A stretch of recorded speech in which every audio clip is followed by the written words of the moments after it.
The cab driver, Atsushi Ozawa, 50-year-old, of Tokyo's Nakano ward is suspected of violating the wildlife protection law by striking a flock of pigeons and driving off, killing one of them on a street in Tokyo's Shinjuku ward at around 1 p.m. on November 13th.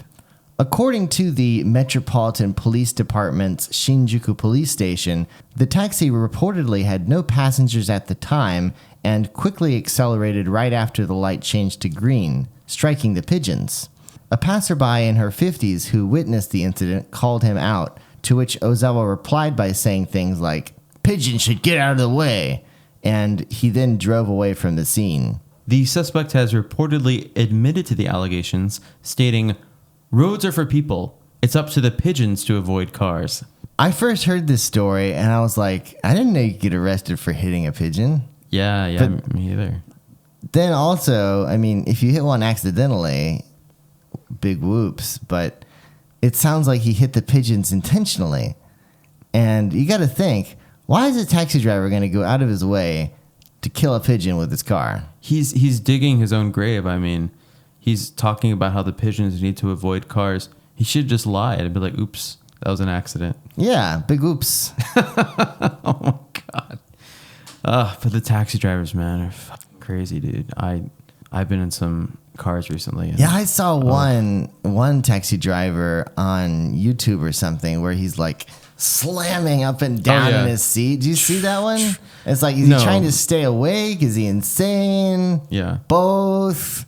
It's kind of scary when you think about it because, you know, when you get in one of these taxis, I think in Japan, you sort of expect everything's going to be okay. Yeah. But you have a real sort of spectrum of good drivers, bad drivers, drivers with strange habits, drivers who talk your ear off, and some drivers who just are totally inexperienced and end up taking you to the wrong place or making you go down the wrong route. Oh, yeah. Dude, I mean, we were just talking about regulation. There's probably, you know, some type of regulation in the taxi industry. But as far as drivers are concerned, I mean, I've called and made some complaints after some very scary taxi rides. Like, I've had to tell the taxi drivers, please slow down. Like, I don't want to die, you know, constantly slamming on the brakes. Some of them don't have GPS. Have you run into the thing where they have the paper map and like, you know, they refuse? I was trying to go back to my spot, and I'm like, okay, you take a right here. He's like, no, wait, I have to check.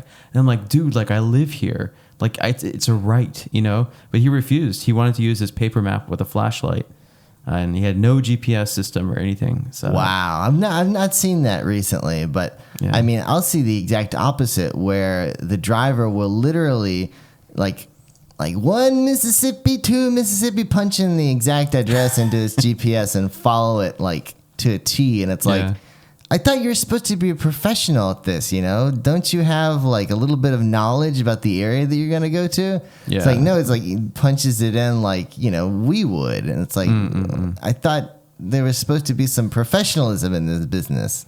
Yeah, they've got that. And then there's a lot of drivers too that have they'll have 4 screens. You know what I mean? Oh, yeah. It's like super distracting. It's like, yeah, which one are you looking at, dude? And oh my gosh, I've actually tried to avoid taxis recently just because I've had some really scary rides that literally gave me a fucking panic attack. Yeah, no, seriously. I think something needs to be done to raise the bar because taxis in Japan aren't cheap. No. They're pretty expensive. Oh, yeah. I think people who ride these taxis expect a certain level of service. And recently, it just seems like the bar just keeps on going lower and lower. And, you know, they need to do something about it because it's going to ruin the reputation of taxis. And like you and me, it's going to create more people who don't want to get in a taxi because they don't want to deal with added stress, even though riding in a taxi is supposed to be something that alleviates stress. Yeah. And you know, as you said, it's expensive. You use a taxi when you're trying to get somewhere fast, right? And like you're buying time. And oh my God, so many times, like as soon as I get in, even after I give them the address, they put in the GPS, they'll start asking me like, you know, just do like 20 questions about the location. And I'm just like, dude, just like get on the highway, man. Like, do you know where the highway entrance is? Wait a second. Let me look on the map with my flashlight. Dude, that, oh my God. I just wanted to jump out of the car. Yeah.